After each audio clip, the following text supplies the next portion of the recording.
بسم اللہ الرحمن الرحیم۔ السلام علیکم ورحمۃ اللہ وبرکاتہ۔ الحمد لولیہ والصلاة لنبیہ محمد وآلہ وصحبہ اجمعین، اما بعد۔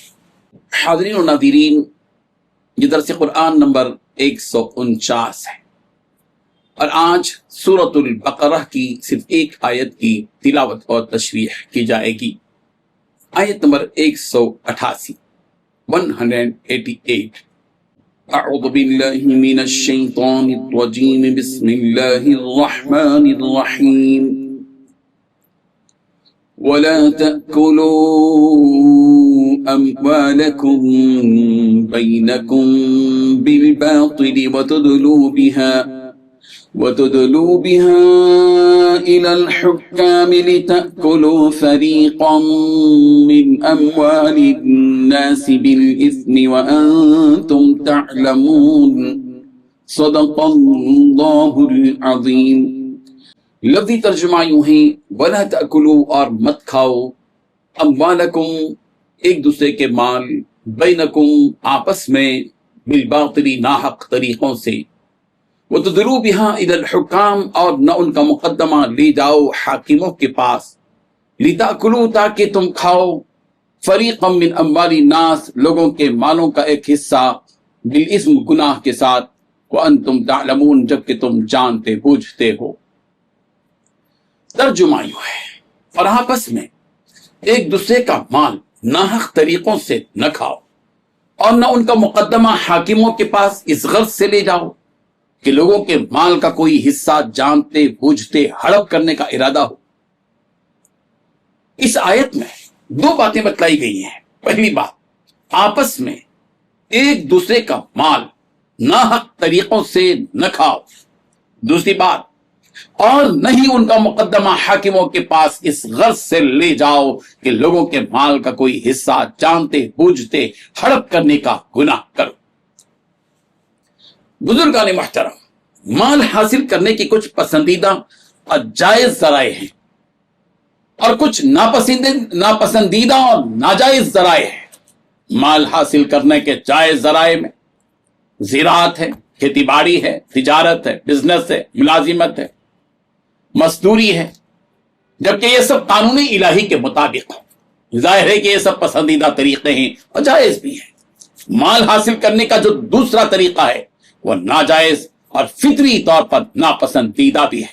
مثلا چوری کرنا، ڈاکہ ڈالنا، دھوکہ دینا، لوٹ مار کرنا، رشوت کھانا، جوا کھیلنا، سود کا مال لینا، یہ وہ سارے ذرائع ہیں جو بالکل ناجائز، ناپسندیدہ اور حرام اور فطری طور پر ناپسندیدہ یقیناً ہے۔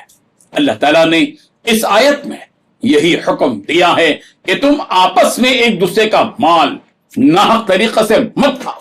جائز طریقے سے جب اللہ تبارک و تعالیٰ نے تمہارے لیے اتنے ذرائع پیدا کیے ہیں تو پھر تمہیں کیا ہو گیا کہ تم ناحق طریقے سے کھاتے ہو؟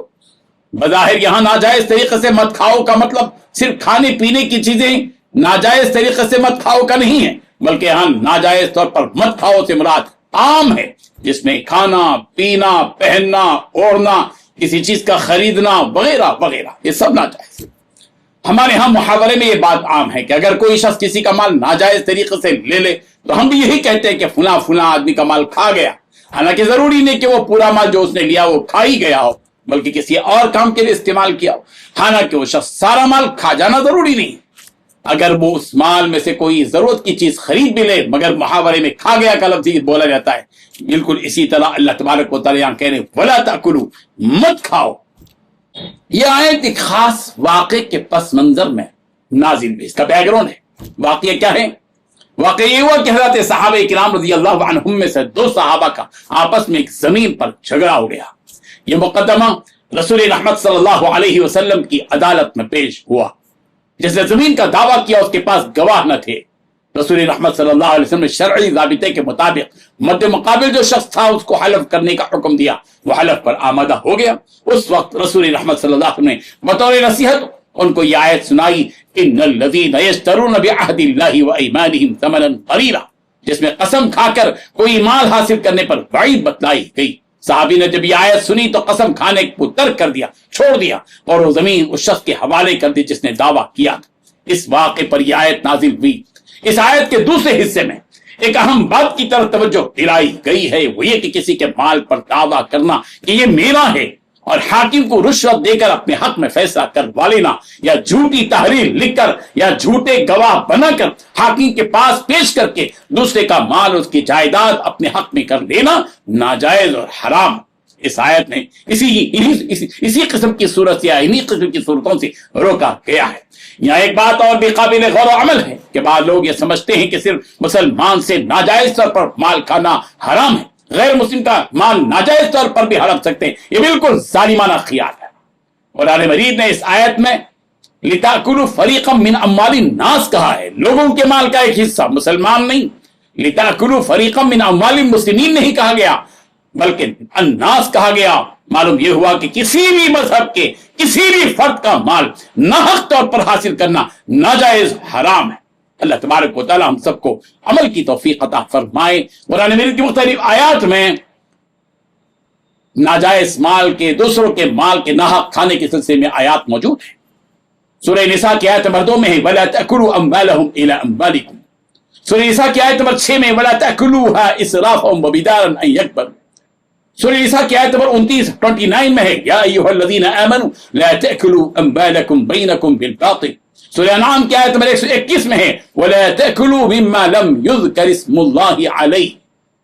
اور سورہ بقرہ کی آیت نمبر 88 میں تو جو آپ کو 188 میں گزرا، اور سورہ آل عمران کی آیت نمبر 71 میں ہے یا اہل الکتاب لم تلبسون الحق بالباطل۔ ان حق اور باطل کے تذکرے قرآن مجید میں مختلف آیات میں ہے۔ سورہ نساء کی آیت نمبر 29 میں ہے یا ایھا الذین آمنوا لا تأکلوا اموالکم بینکم بالباطل۔ سورہ محمد کی آیت نمبر 3 میں ہے ذلک بأن الذین کفروا اتبعوا الباطل۔ یہاں باطل کا تذکرہ موجود ہے۔